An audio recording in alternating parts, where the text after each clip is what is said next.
오늘은 모든 교회가 어버이 주일을 이렇게 지키게 되어지는 줄 압니다. 제가 목회를 하면서 조금 송구스러운 것은 교회는 윤리 도덕을 예수 믿지 않는 사람도 잘하는데 더군다나 예수 믿는 사람이 하나님의 은혜를 입은 사람들이 부모님들에게 잘하는 것은 마땅하다 그렇게 보고 더더욱 은혜가 오면 하나님의 은혜가 오면 잘하리라 그렇게 봅니다.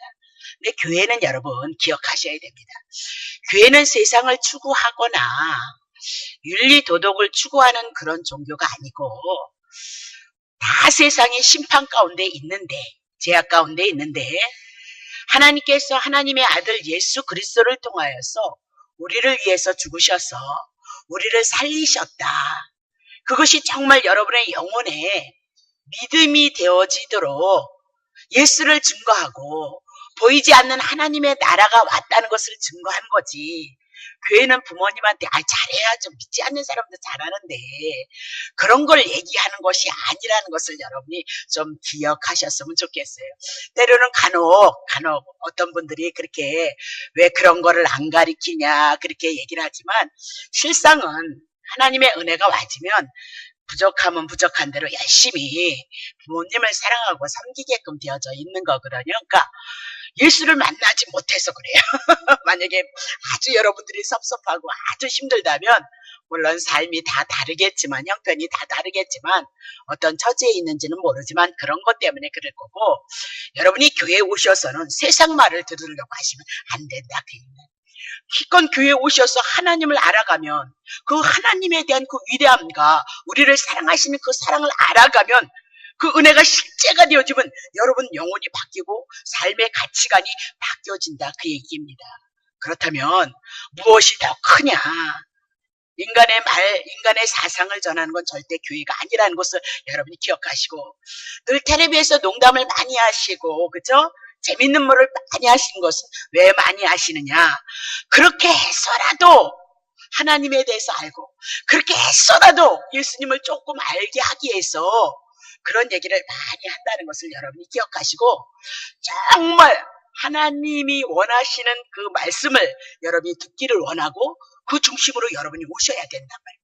그러면 여러분 인생에 후회할 일이 없어요. 구약의 이스라엘 백성들이 그렇게 제사 잘 드렸고요. 그죠? 오늘날과 같이 예배 잘 드렸다 그 얘기입니다. 그런데 망했다 그 얘기입니다.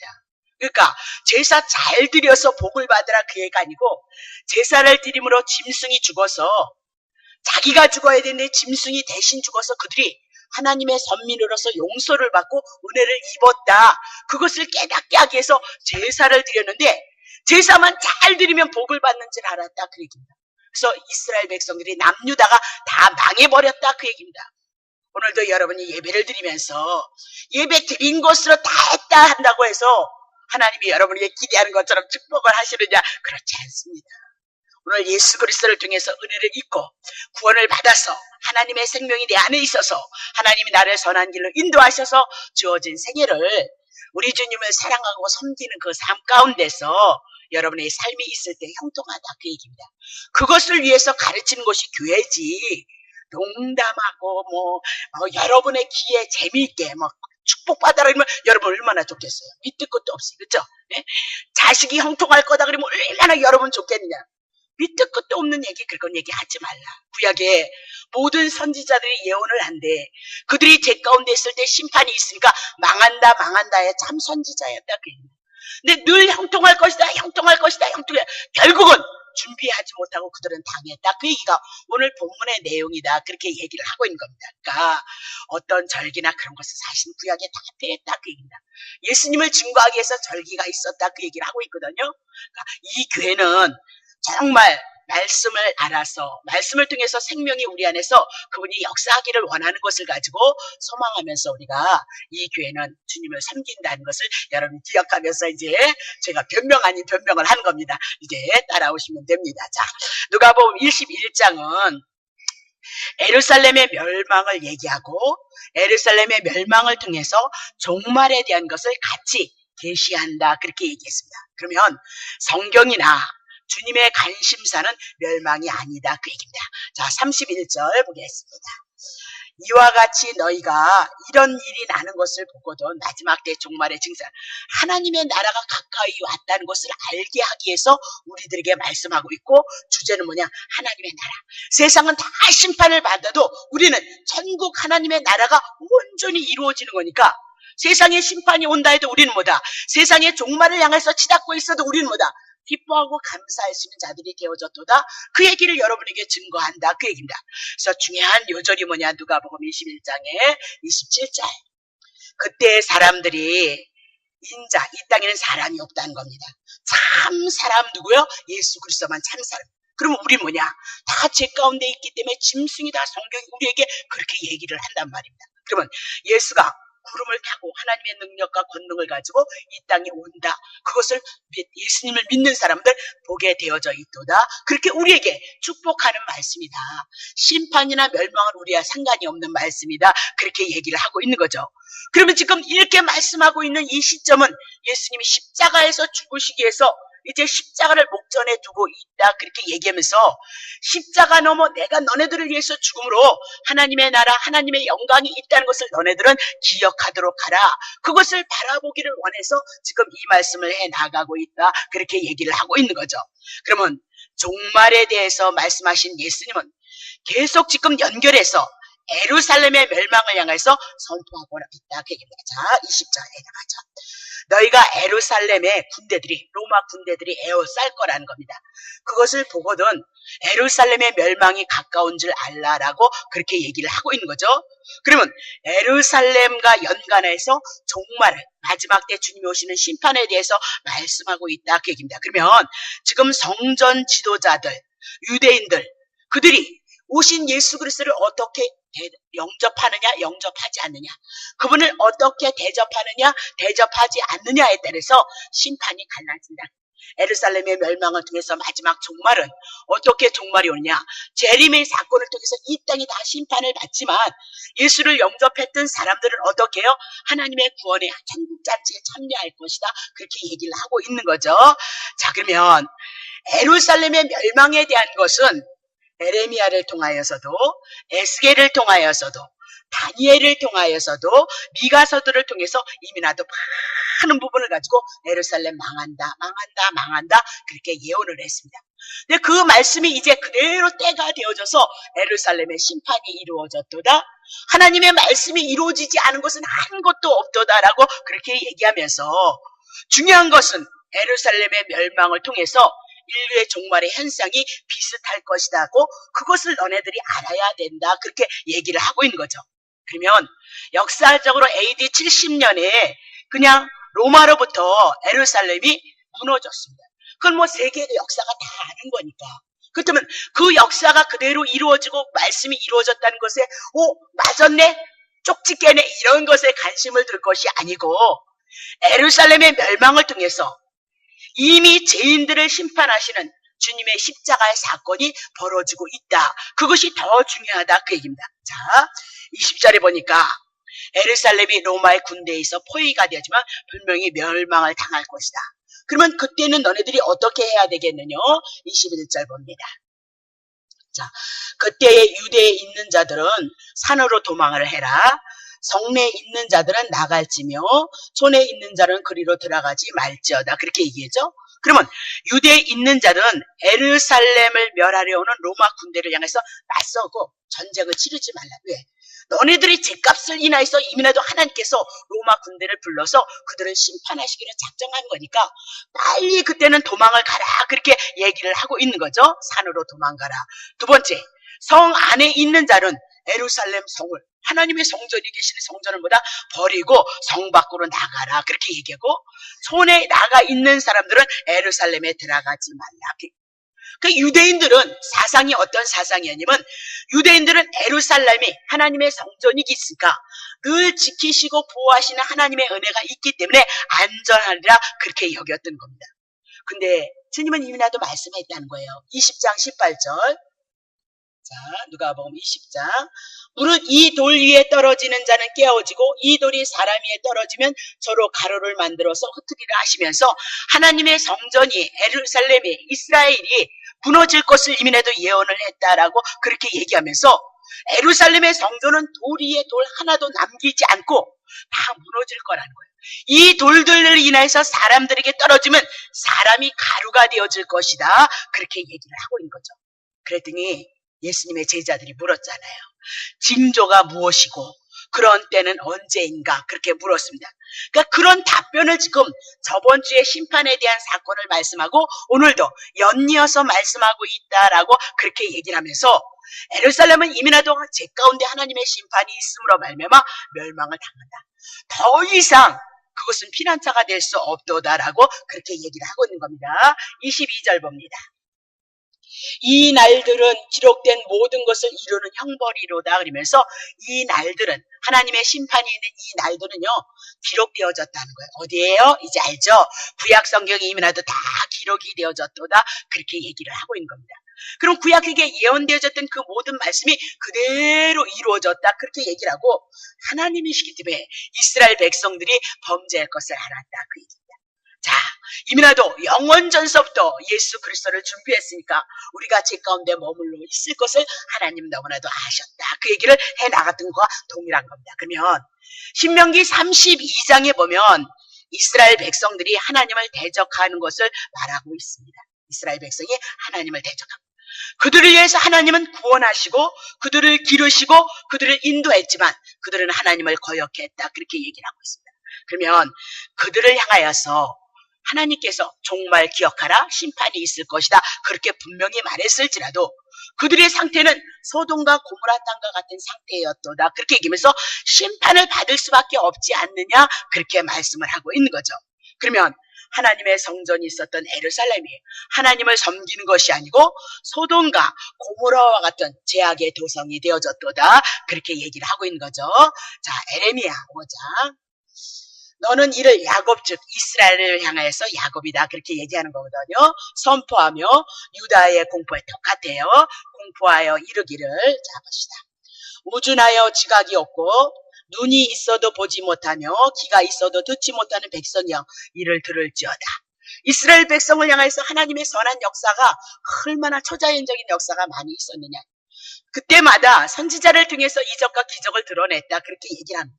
그리고 지금 주님이 하시는 말씀은 우준하고 지각이 없는 사람들이 누구냐? 하나님을 알지 못하는 자들이다라고 그렇게 얘기를 하고 있는 거죠. 자, 그러면 봅시다. 3절. 여호와께서 말씀하시되 너희가 나를 두려워하지 않느냐?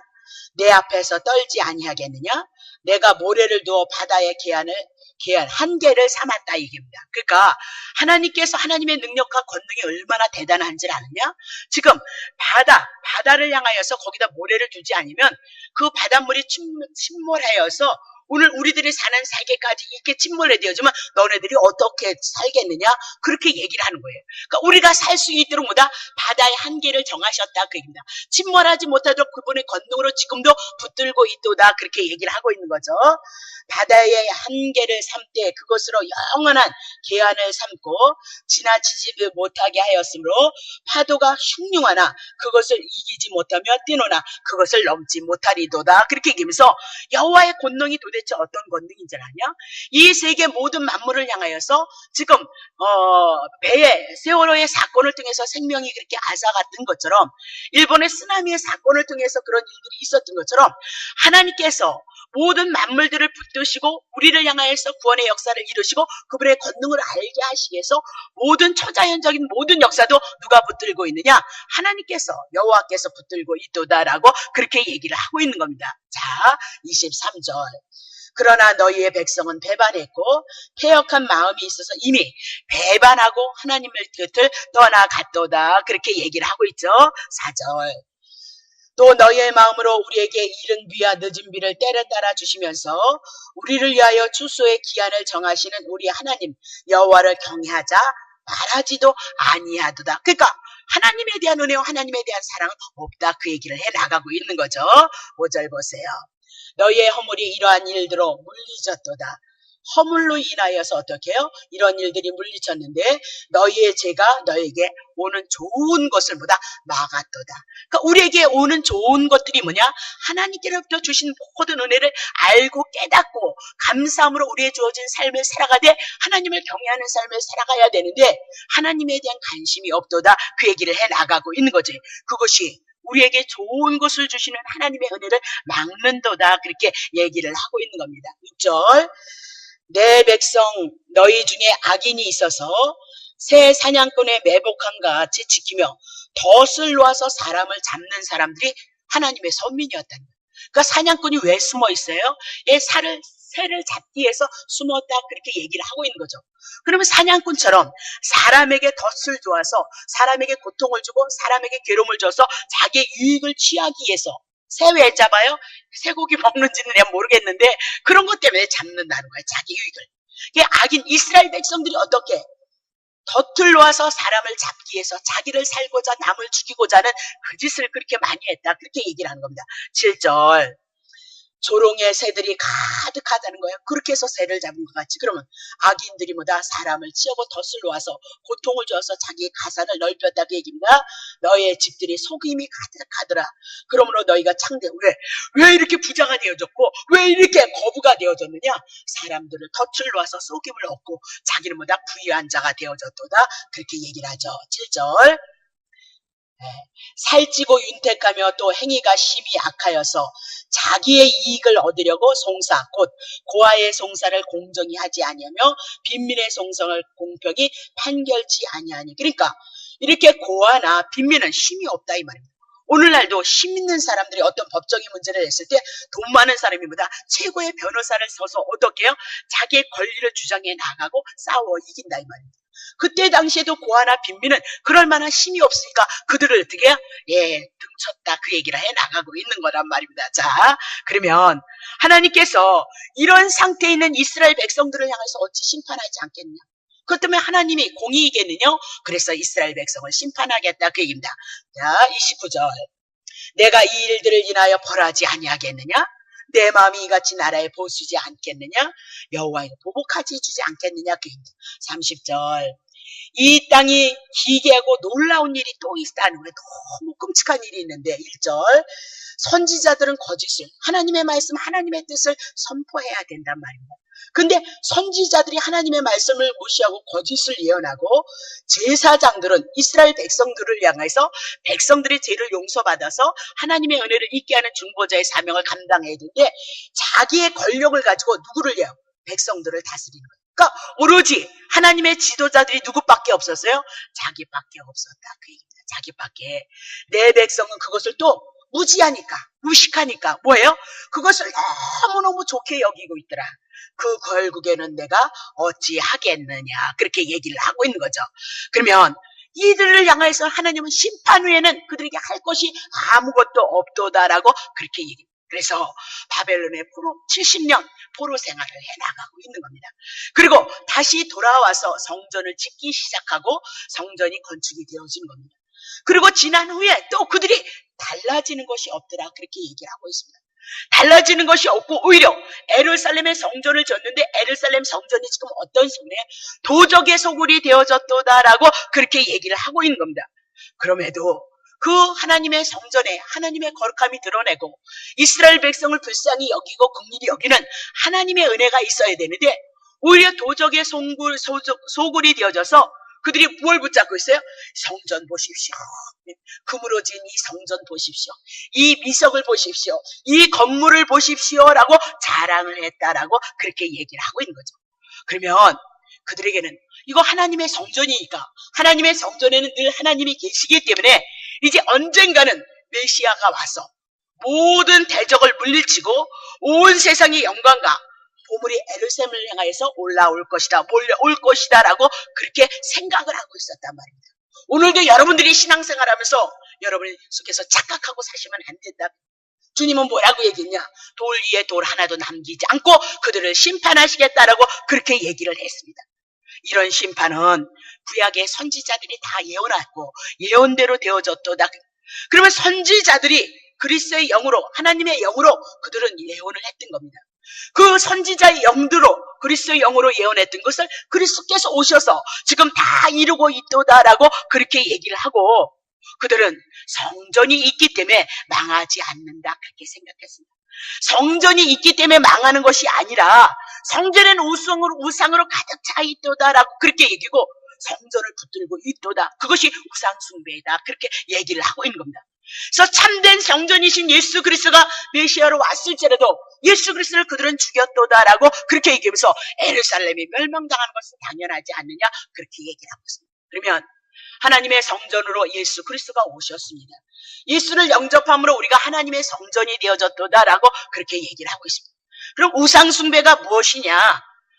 저기 부처님한테 가서 그분한테 가서 비는 것이 우상이 아니라 타종교를 향하여서 비는 것이 우상이 아니라 여러분을 위해서 기도하는 것도 우상이 되어질 수 있고 온전히 하나님은 없고 예수 그리스도에 대한 은혜는 없고 온전히 자기만을 위해서 신앙생활하는 것이 우상 숭배가 되어진다는 욕심과 탐심의 이기심에 자기속에 묶여있는 것이 우상 숭배라고 서신서에는 신약에는 얼마나 우리에게 많이 기록하고 있느냐 그 얘기를 보십시오. 하나님은 하나님의 계획하심을 따라서 저는 저에게 주어진 인생의 삶의 여정이 있는 겁니다. 계획하심이 여러분에게 주어진 삶이 있습니다. 그 안에서 그리스도가 주인이 되어주시는 그 삶을 여러분을 부인하시고 여러분을 내려놓으시고 예수님을 주인 삼고 왕으로 삼으시는 예수님을 하나님으로 삼으시는 그 믿음 안에 있어서 여러분의 삶을 고백해 나갔을 때 그분은 여러분을 위해서 수고를 아끼지 않는다 그렇게 얘기를 하고 있단 말입니다. 그것이 뭐냐? 우리의 신앙생활이다. 우리 교회가 지표로 하고 있는 것은 그거다 그 얘기입니다.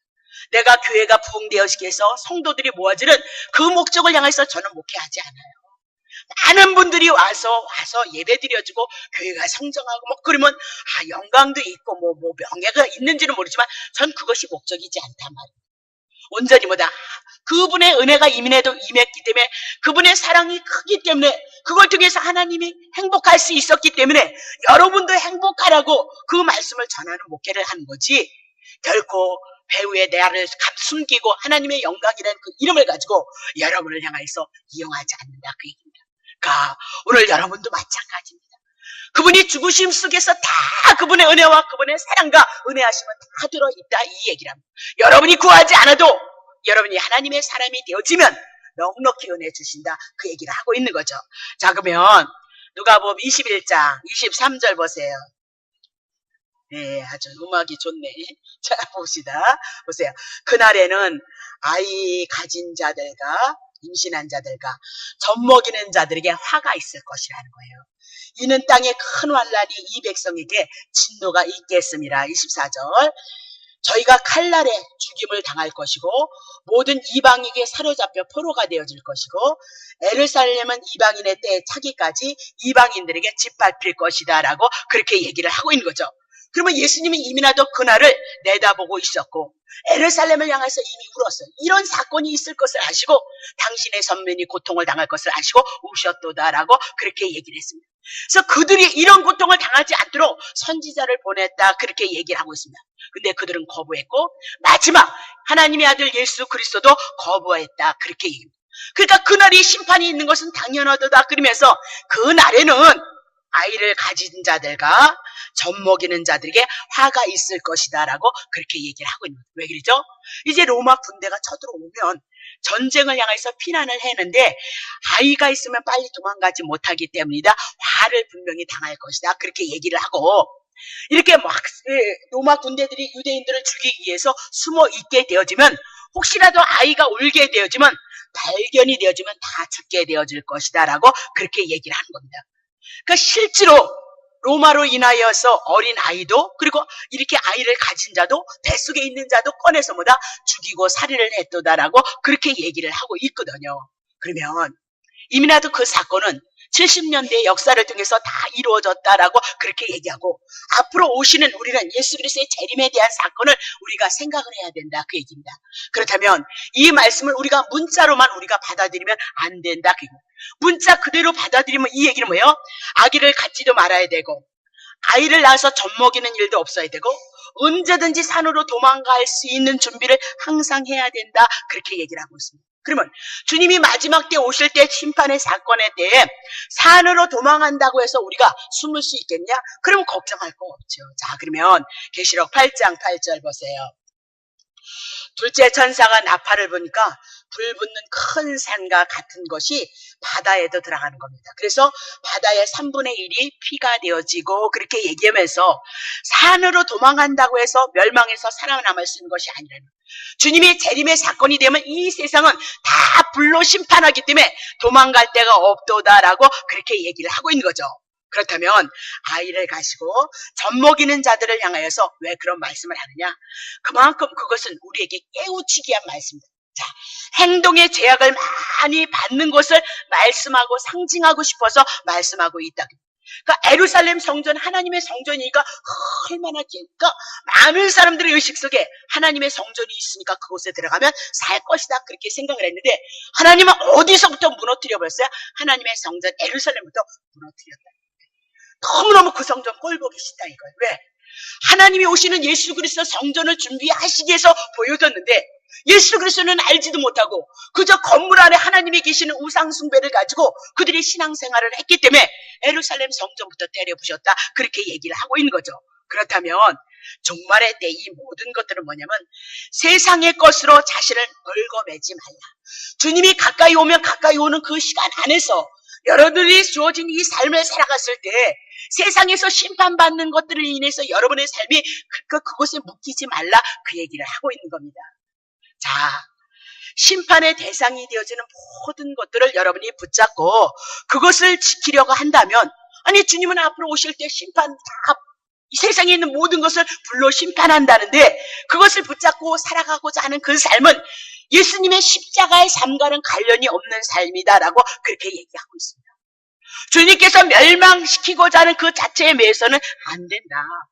주님께서 심판하시고자 하는 그 대상을 붙잡고 그것을 고수하면서 여러분이 지키려고 한다면 그것은 어리석은 삶이다. 여러분의 뜻대로 되어지지 않는 거잖아요. 그렇죠? 사업의 문제도 건강의 문제도 생명의 문제도 오늘도 아까 소천하셨지만 누가 그 젊은 나이에 부름을 받고 있겠냐. 가족들이 있고 이 땅에서 주님을 섬기는 그 삶 속에 그런 어떻게 보면 너무 아픔이고 슬픔이잖아요. 우리는 그걸 통해서 우리의 마음으로 되어지지 않고 우리의 생각대로 되어지지 않는다는 것을 여러분이 기억하시고 정말 주님께서 우리에게 요구하시는 죽으시면서까지 우리들을 사랑하시고 우리들에게 가장 귀한 것을 주시기를 원하시는 그 마음을 헤아리고 그 마음 속에서 그 중심 속에서 우리가 무엇을 취해야 되는지 생각하기를 원하신다. 그 얘기를 해나가고 있는 겁니다. 자, 24절 다시 보겠습니다. 저희가 칼날의 죽임을 당하며 그렇게 당했던 겁니다. 모든 이방에 사로잡혀 가겠고 예루살렘은 이방의 때까지 자기까지 이방인들에게 밝힐 것이다. 그렇게 얘기하면서 정말 70년에 로마 디도 장군을 위해서 예루살렘은 박살이 났습니다. 자, 그러면 그 유대 역사학자가 있어요. 요세푸스라는 사람이 유명한 사람이 있는데 그분이 그때 당시에 모든 것을 기록을 했습니다. 그러면 포로에 잡혀간 사람이 9만 7천 명 이상 그리고 살해당한 사람이 100만 명 이상이었다라고 그렇게. 그러면 이 작은 예루살렘, 우리나라의 제주도만한 나라거든요. 이스라엘이. 그만한 나라에 100만 명 이상이 죽었다고 이야기를 한다면 얼마나 많은 사람이 살해를 당했냐 그 말입니다. 피바다가 되어졌다 그 얘기를 해나가고 있는 거죠. 그런데 그런 중에도 예수님을 믿는 무리들은 뭐다? 유대에서 피하여서 살아남았다라고 그렇게 얘기를 하고 있는 겁니다. 이 말씀은 앞으로 주님이 오시는 그날에 예수를 믿는 여러분과 나는 세상의 심판을 받아도 우리에게는 뭐다? 구원이 있고 더 놀라우신 하나님의 세계가 있음을 우리에게 증거하고 있다. 그렇게 보시면 되는 거죠. 자, 누가복음 17장 26절. 노아의 때 된 것 같이 인자의 때도 그러하리라.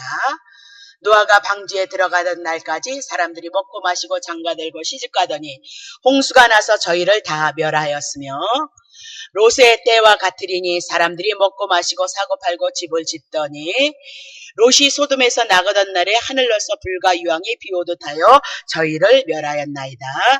인자에 나타난 날에도 이러하리라면서 이 세상에 정말 심판의 사건이 있을 때 롯의 때와 같도다. 그러면 사람들이 먹고 마시고 사고 팔고 장가가고 집을 짓고 그런 거 나쁜 거냐? 아니 그거 해야 되는 거예요. 그것이 아버지 뜻이에요. 근데 그들이 무엇을 기억하지 못했어요? 정작 중요한 하나님의 심판이 있다는 것을 알지 못했다. 그렇게 얘기를 하고 있습니다. 하늘에서 불이 유황이 비 오듯이 쏟아진다는 것 꿈에도 생각하지 못했고 사이들은 농담으로 여겼다라고 그렇게 얘기하면서 롯의 철을 생각하라 그렇게 얘기를 해나가고 있는 겁니다. 자, 그러면 하나님의 제자였던 베드로가 예루살렘에 하나님의 나라가 이루어지기를 간절히 기도했습니다. 그랬는데 그만 예루살렘의 심판이 있고 나서 그리고 다시 예수님이 죽으신 다음에 성령을 받았고 나서 베드로가 하나님의 말씀을 기록했는데 베드로후서 2장 6절 이렇게 기록합니다. 소돔과 고모라 서령을 멸망하기로 정하였다. 죄가 되게 하사 후세에 경건치 아니한 자에게 본을 삼으셨도다. 그렇게 얘기를 하고 있습니다. 그러면 소돔과 고모라의 멸망이 후세에 뭐다? 본이 되어진다. 그 얘기입니다. 그러면 소돔과 고모라 사람들처럼 먹고 마시고 장가가고 시집가고 집 짓고 뭐든지 자기를 위해서 살아가는 모든 사람은 반드시 뭐다? 망한다. 그렇게 되어져 있다. 그리스도의 은혜를 알고 그리스도를 통해서 구원을 얻었다는 그 사랑이 오늘 우리에게 믿음이 와지면 그렇게 살아갈 수 없다. 그 얘기입니다. 그건 너무 중요한 얘기다. 그 얘기입니다. 지금 모두가 다 열심히 살아가지만 주신 것도 하나님입니다. 그렇죠? 여러분 건강 주신 것도 하나님이고 여러분의 삶에 터전을 주신 것도 하나님입니다. 하나님이 주신 것을 인해서 내가 오늘 살아갈 수 있음을 기억하시고 하나님을 사랑하고 하나님을 경외하는 그 삶 속에서 여러분의 삶이 있어야 되지. 여러분이 주인이 돼서 여러분을 위해서만 살아가는 삶은 신앙이 아니다라고 그렇게 얘기를 하고 있다. 그 얘기입니다. 예루살렘이 무너졌다. 하나님의 성전이 무너졌다. 그러면 이 땅에 거룩한 것은 다 무너졌다. 그 얘기입니다. 그러면 이 세상에 어느 것도 거룩할 것이라고 할 것은 하나도 없고 다 무너질 것이다. 그렇게 얘기를 하고 있습니다. 이 땅이 다 죄 가운데 묶여 있는데 예수 그리스도가 하나님의 거룩하신 자로 왔다. 근데 예수님이 십자가에서 들어가셔서 가셨어요. 그렇다면 이 땅에는 어느 무엇으로도 거룩한 것이 없다. 이 땅의 삶은 그렇다. 그렇게 성경이 기록하고 있다. 그 얘기를 하고 있습니다. 그래서 하나님이 없는 자기만을 위해서 사는 심판을 기억하지 않고 우리를 구원하신 예수 그리스도를 기억하지 않고 사는 그 삶은 영적으로 소돔이요 애굽이요 바벨론이도다. 그렇게 얘기하고 그것은 예수님을 십자가로 죽인 상태의 일이다. 오늘 여러분들이 여러분만을 위해서 살아가는 그 삶이 애굽이고 소돔이고 예수님을 십자가에 못 박은 삶의 터다라고 그렇게 얘기하면서 이 세상이 모두 그렇다. 그 얘기입니다. 그러나 그런 중에 그리스도를 통해서 하나님의 은혜를 입은 자들을 통해서 오늘도 하나님의 거룩이 이루어지고 하나님의 뜻이 이루어져 나가고 있도다. 그렇게 얘기를 하고 있는 겁니다. 마지막 때에 어떤 때가 되어지느냐? 25절 봅니다. 1월 성시 해와 달 모든 것이 징조가 있을 것이라는 겁니다. 땅에서는 민족들이 바다와 파도의 우는 소리를 인하여서 혼란 중에 공고할 것이도다. 6절 사람들이 세상에 임할 일을 생각하고 무소함으로 기절을 하리니 이는 하늘의 권능들이 흔들리겠습니다. 그때 사람들이 인자가 구름을 타고 능력과 큰 영광으로 오는 것을 보리라.